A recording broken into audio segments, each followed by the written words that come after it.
কৃষক সভা লড়ছে লড়ছে লড়বে একচাটিয়া পুঁজিবাদের বিরুদ্ধে কৃষক সভা লড়ছে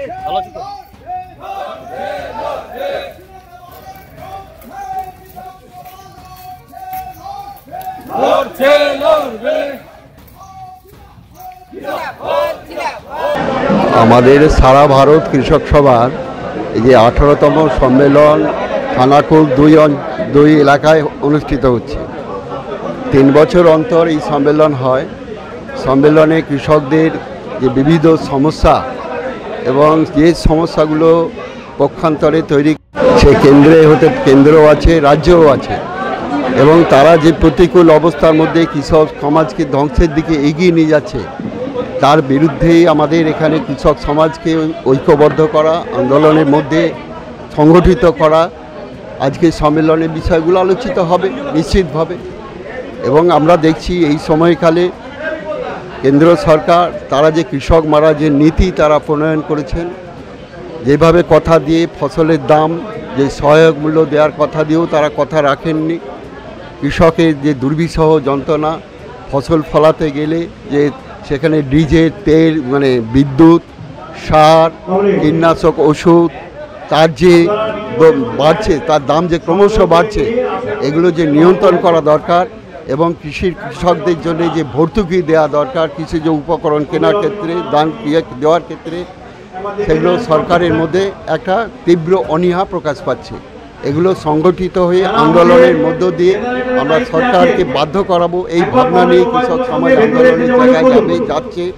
এবং অন্যান্য যে সমস্ত এলাকায় আরও উন্নত কীভাবে ফসল ফলানো যায়, ভালো প্রযুক্তিকে কীভাবে কাজে লাগানো যায়, সেই ভাবনা চিন্তা কৃষক এইখানে আলোচনার মধ্যে সেখানে উঠে আসবে। এখানে কৃষক সমাজ এই সম্মেলনের মধ্য দিয়ে এই আজকের যে সমিতি নিশ্চিতভাবে সেই আলোচনাগুলো করবে। আগামী দিন আমাদের কি করব এবং বিগত দিন থেকে কি আমাদের মূল্যায়ন শিক্ষা পেয়েছি, কোথায় ত্রুটি বিচ্যুতি আছে সেগুলো কাটিয়ে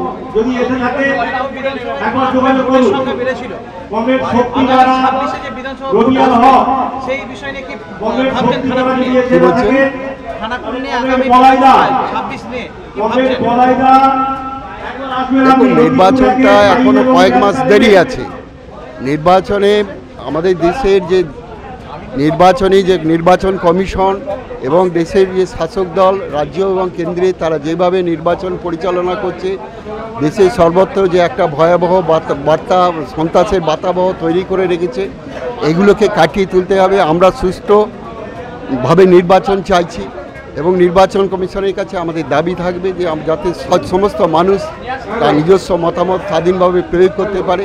কোথাও কোনোরকম অহেতুকভাবে কোনোরকম চাপিয়ে দেওয়া, দখল করা, বুথ দখল করা, মানুষের অধিকার কেড়ে নেওয়া, এগুলো যাতে না হয়। এবং আমরা মনে করি এই সময়কালে, এই 11 সালে পরবর্তী সময়কালে পশ্চিমবাংলার অভ্যন্তরে এই সাধারণ মানুষের জীবনযাত্রা যে ভয়ঙ্কর একটা অবস্থার মধ্যে গেছে, এখানে কৃষক মারা যাচ্ছে, ফসলের দাম পাচ্ছে না, বেকারদের কর্মসংস্থানের কোনো জায়গা নেই, খেতমজুরদের তাদেরও কাজের জায়গা নেই, 100 দিনের কাজ সম্পূর্ণরূপে বন্ধ হয়ে রয়েছে। সমস্ত জায়গায় লুটপাট, দুর্নীতি এবং যেভাবে সিন্ডিকেটি ব্যবস্থা চলছে, বজায় হয়ে গেছে, এগুলো থেকে উৎখাত করতে গ্রামে এলাকার মানুষ সবাই আজকে তৎপর, শুধু সুযোগের অপেক্ষায়। পরিস্থিতি অনুকূলে এবং স্বচ্ছভাবে নির্বাচনের জায়গায় এলে পরিবর্তন স্বাভাবিক, এটা আমরা মনে করি। যদি আগামী দিনে আসে ক্ষমতায় যাওয়া, তাহলে কি উন্নয়ন হবে? ইতিহাস, বিগত 34 বছরের ইতিহাস কিন্তু তাই বলে। আমরা দেখেছি এই যে রাস্তাঘাট, বিদ্যুৎ, কৃষির ব্যবস্থা, শিক্ষার ব্যবস্থা, স্বাস্থ্যের ব্যবস্থা যেভাবে অগ্রগতির একটা জায়গায় বিগত 34 বছর যা এসছে, তৈরি করা হয়েছে যে ক্ষেত্রটা, সেটাকে মানুষ ভেবেছিল যে বোধহয় আরও ভালো কিছুর জন্য পরিবর্তন এনেছিল। কিন্তু পরিবর্তন আনার পরে পশ্চিমবাংলার মানুষ আজকে মর্মে মর্মে উপলব্ধি করছে কাদিকে এনেছি, কোথায় আমাদের অবস্থান এবং কোন জায়গায় এরা নিয়ে যাচ্ছে, এ থেকে মুক্তি পাওয়ার জন্য চেষ্টা করছে। এবং সর্বোপরি আমাদের রাজ্যের অভ্যন্তরে এবং আমাদের দেশও বিগত সময়ে, বিশেষ করে আমাদের রাজ্যের অভ্যন্তরে আমরা বলতে পারি বিগত সময়ে এই দীর্ঘ 34 বছরে এই যে সাম্প্রদায়িকতা, ধর্মীয় যে মেরুকরণ, বিভাজন, হিন্দু মুসলমান এই যে বিভেদ, এই অবস্থা কিন্তু পশ্চিমবাংলার মানুষের মনের মধ্যে কোথাও কোনো জায়গা পায়নি। কিন্তু আজকে সেই জায়গাটা ভয়ঙ্কর করে তুলছে বিজেপি নামক শাসক দল, কেন্দ্রের যারা ক্ষমতায় রয়েছে, এবং তাকে প্রশ্রয় দিয়ে এখানে রাজ্যের অভ্যন্তরে পশ্চিমবাংলার যে শাসক দল তৃণমূল কংগ্রেস, তারাও সেটা করছে। মানুষ এগুলো থেকে মুক্তি চাইছে। ভোট নিশ্চিতভাবে হলে আমরা ভালো জায়গায় যাব। দেখুন, কাউকে কোনো অসভ্য কথা বলে কটূক্তি করার মধ্য দিয়ে আমরা যে বার্তা মানুষের কাছে দিই, এটা কিন্তু কখনোই কাম্য নয়। এ থেকে বেরিয়ে লড়াইয়ের জায়গায় থেকে লড়াইয়ের যে বার্তা, সেটাকে সেভাবে বলাই হচ্ছে বাঞ্ছনীয়। সেটা আমরা চাই।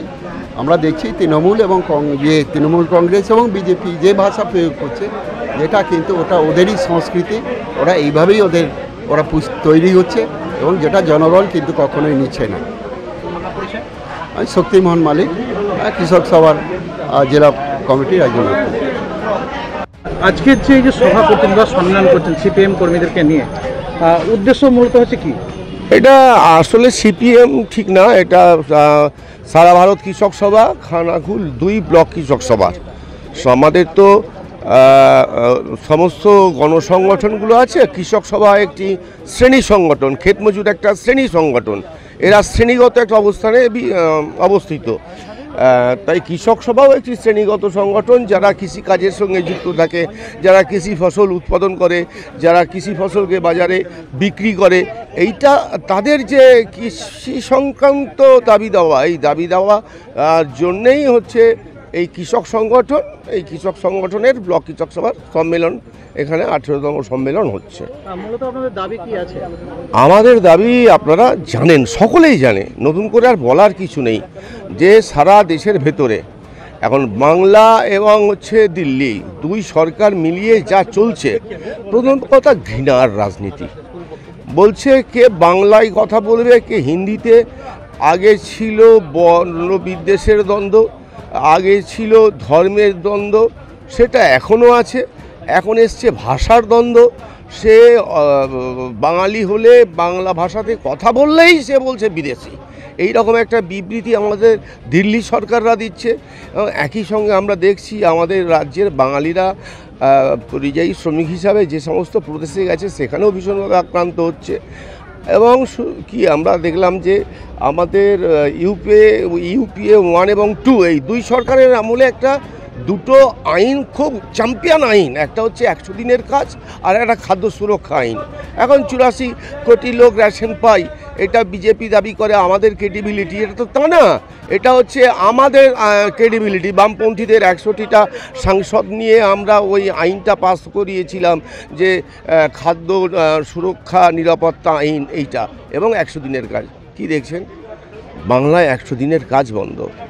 এটা ভীষণ দারিদ্রতা।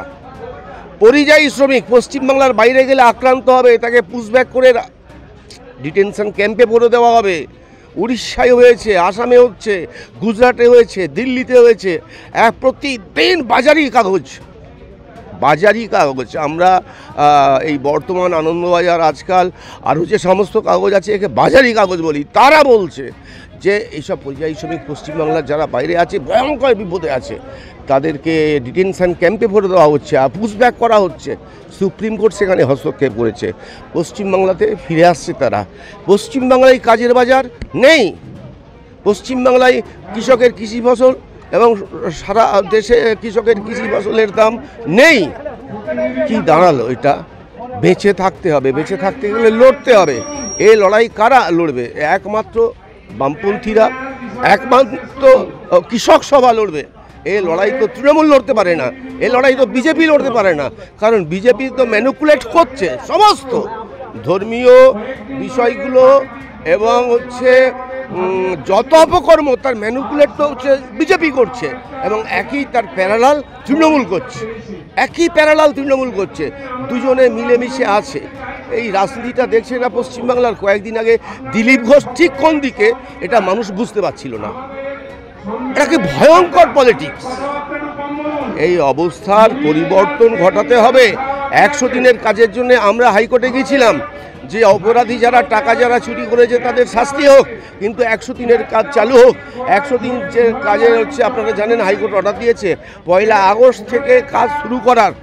এই জন্যই আমাদের দাবি ছিল যে ধর্মঘট ছিল, 100 দিনের কাজকে নিশ্চিত করতে হবে।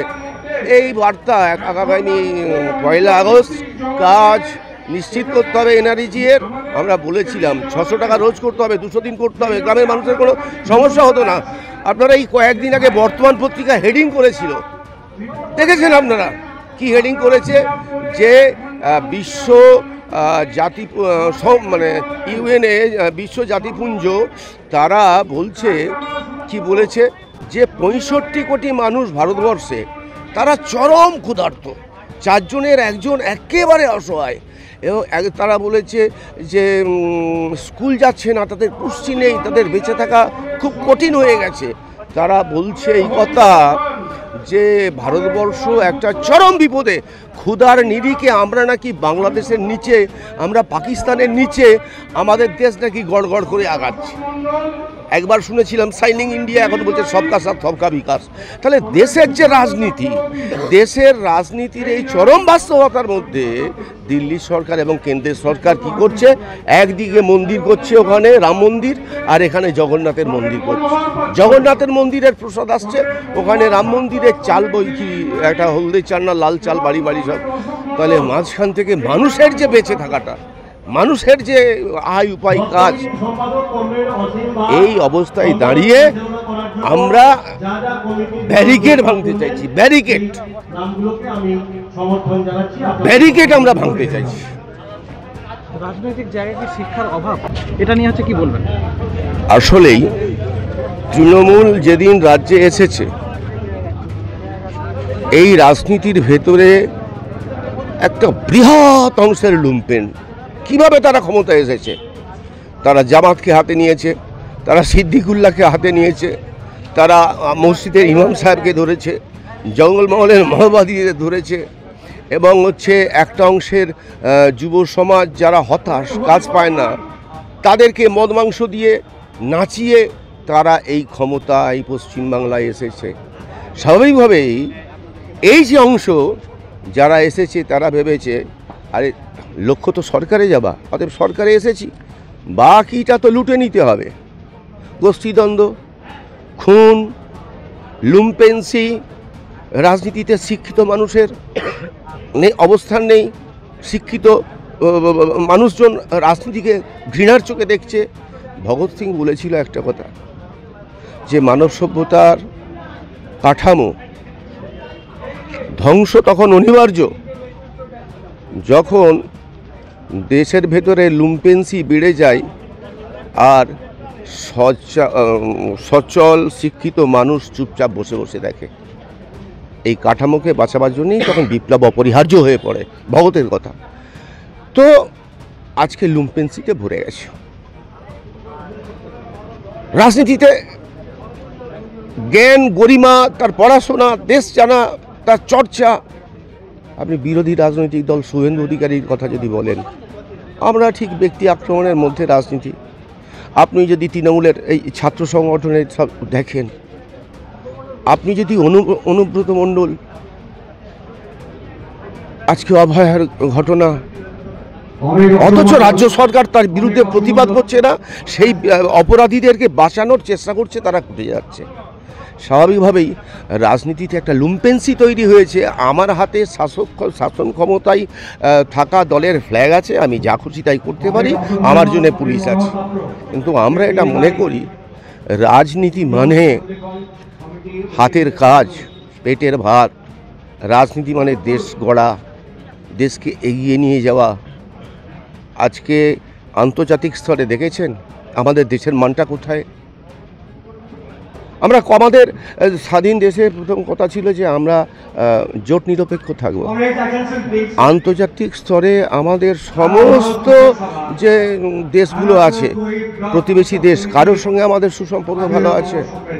আমাদের দেশের রাষ্ট্র নেতা যিনি প্রধানমন্ত্রী, তার কোনো স্ট্যান্ড আছে, আমি ইসরায়েলের পক্ষে কি প্যালেস্টাইনের পক্ষে, আমেরিকার পক্ষে কি চীনের পক্ষে, আমার কোনো বক্তব্য একটা হচ্ছে যে তার কোনো অবস্থান আছে। স্বাভাবিকভাবে আমাদের দেশ যখন যেমন তখন তেমন যুদ্ধ শুরু হলো, ট্রাম্প বলে দিল, বন্ধ হয়ে গেল। আজকে আমাদের দেশ আন্তর্জাতিক স্তরে আমরা একাকিত্বের জায়গায় চলে যাচ্ছি। আমাদের দেশ আন্তর্জাতিক সংস্থা তারা বলছে সব থেকে বেশি ঘৃণার খবর ছড়াই কারা, পশ্চিমবাংলা সহ ভারতবর্ষে বিজেপি বলে যে পার্টিটা আছে তারা বলছে যে নারী ঘটিত কেলেঙ্কারি কাদের সব থেকে বেশি হচ্ছে যে বিজেপি সহ যারা আছে তাদের আরও শাখা সংগঠন তাদের। একটা ভয়ঙ্কর পরিস্থিতি। রাজনীতিতে মেধা চাই, রাজনীতিতে শিক্ষিত মানুষ চাই। আদতেই যারা বিনয় বাদল দীনেশ যারা দেশ গড়ার স্বপ্ন দেখেছিল, হাসতে হাসতে ফাঁসির মঞ্চে উঠেছিল, ভগৎ সিংয়ের ফাঁসির আধ ঘন্টা আগে তাকে ডাকতে গেছে, বলল আমার এই আধ ঘন্টা নয় আরও 5 মিনিট বেশি লাগবে, আমি ফাঁসির মঞ্চে যাওয়ার আগে লেনিনের আর একটা বিপ্লব পরবর্তী পরিস্থিতিতে কি হবে সেটা পড়ে নিতে হবে। তো যারা দাঁড়িয়ে তাকে বলছে তোমার ফাঁসি হবে ভগৎ, তুমি বললো ফাঁসিটা তো একটা স্বাভাবিক ম্যাটার। এই যে দেশ গড়ার স্বপ্ন নেই, কঠিন একটা প্রতিকূলতা। আমরা এই সম্মেলন থেকে সমস্ত গণতান্ত্রিক মানুষকে আহ্বান জানাবো যে দেশ এবং রাজ্যের সম্প্রীতি, দেশ এবং রাজ্যের যে নানা ভাষা নানা মত নানা পরিধান তার যে ঐক্য এবং কাজ, পরিযায়ী শ্রমিকদের উপর যে আক্রমণ, এইগুলো বন্ধ হোক, এই বার্তা আমরা এই সম্মেলন থেকে আমরা জানাবো। আজকে র্যালিটা ওই বাঁকানগরের বুথের একটা অংশ, বাঁকানগরের বুথেরই একটা অংশ, গণেশপুর আর বাঁকানগর দুটি বুথের একটু একটু অংশে আমাদের এই মিছিলটা হলো। এই কর্মসূচি হচ্ছে বাঁকানগর শৈলধর ঘোষ প্রাথমিক বিদ্যালয় প্রাঙ্গণে হচ্ছে। আমি সিপিআইএম খানাকুল 2 এরিয়া কমিটির সম্পাদক এবং আজকে যে এই সম্মেলন হচ্ছে এই সম্মেলনের যে অভ্যর্থনা কমিটি আমি তারও সম্পাদকের দায়িত্ব নিয়ে কাজ করছি এখন।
সাম্প্রদায়িক রাজনীতির বিরুদ্ধে লাল ঝান্ডার আন্দোলন চলছে, চলবে, চলছে, চলবে।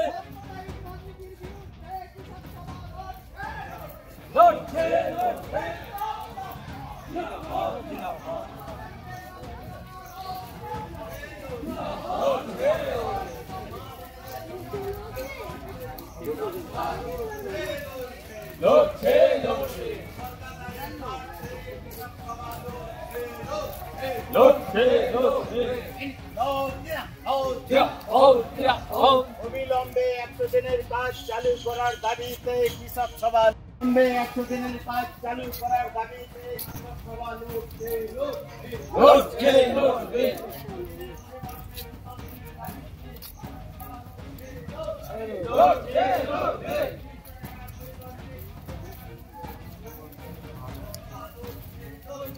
লড়ছে, লড়ছে।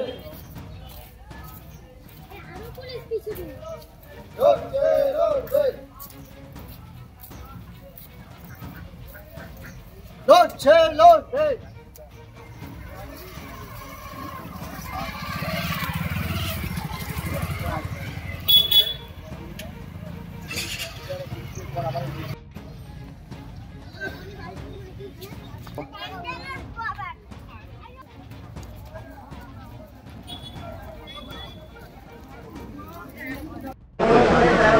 খোলা আছে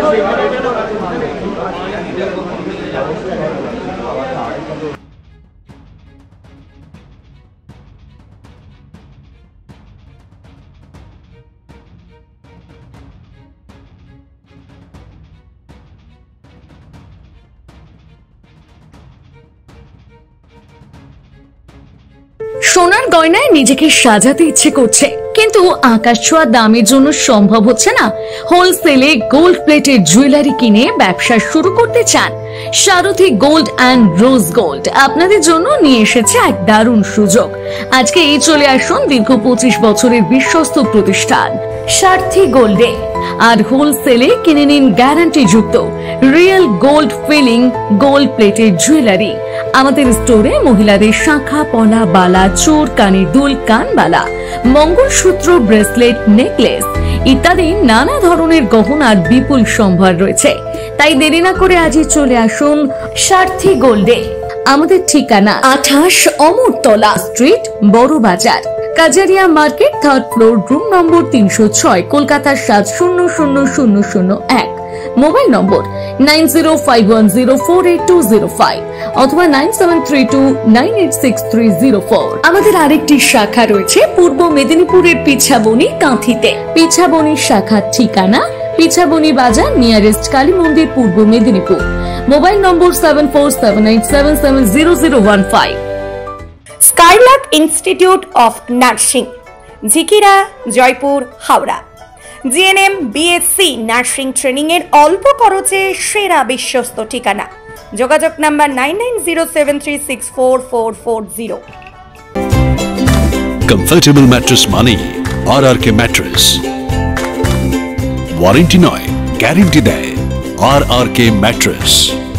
এই প্রথম এত উন্নত মানের স্কুল খানাকুলের হেলান বাজারে 2025-26 শিক্ষাবর্ষে শুরু হতে চলেছে Indian number 1 play school, national institute kids zone, CBSE and Kerala model school.